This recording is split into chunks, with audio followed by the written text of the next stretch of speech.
Bonjour à toutes et tous, correction de l'exercice PEC 1.1.2.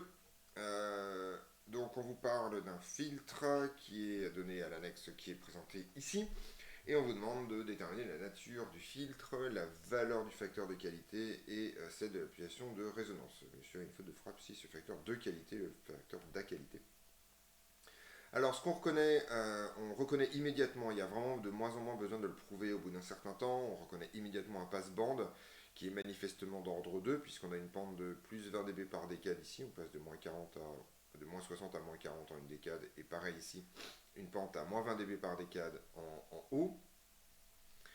Si on veut prouver ou justifier un peu plus la nature du passe-bande, on se rend compte que la limite du gain en plus l'infini et moins l'infini est manifestement de moins l'infini, ce qui signifie que la fonction de transfert en module tend bien vers 0 de chaque côté de R+, donc tend vers 0 en 0 et vers 0 en plus l'infini, ce qui est la caractéristique d'un passe-bande.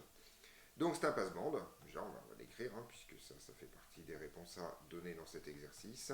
C'est un passe-bande.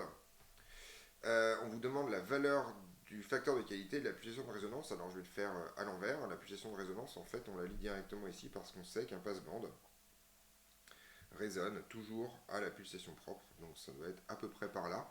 On voit que c'est un peu en dessous de 10 puissance 4. Donc avec les précisions de lecture sur un graphique aussi petit, je dirais que oméga 0 vaut 9 10 puissance 3 radians par seconde. Voilà pour oméga 0. Ensuite, il faut trouver la valeur de Q. Alors la valeur de Q, c'est pas très compliqué. Il faut tout simplement regarder l'endroit où se coupent les asymptotes. Voilà, ici à peu près. En dessous peut-être. Ouais, moins 20, allez, ça va être là. Voilà. On va dire que c'est à moins 20, peut-être moins 21, c'est pas très clair. Voilà, moins 20.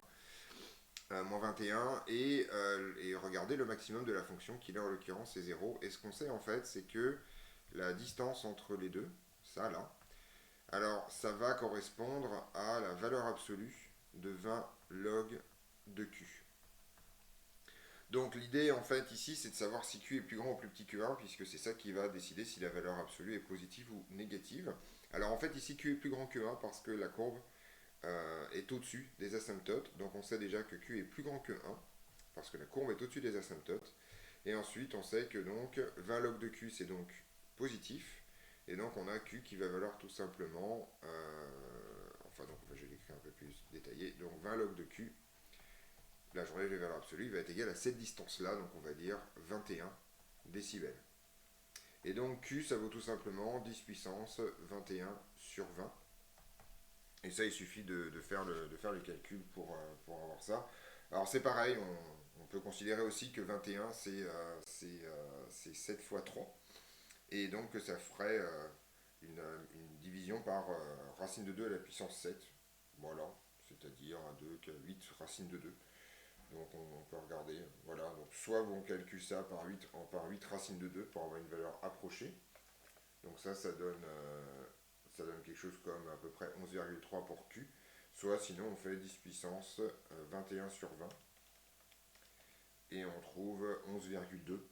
Donc on voit qu'on a des valeurs extrêmement similaires. En gros, Q vaut à peu près 11.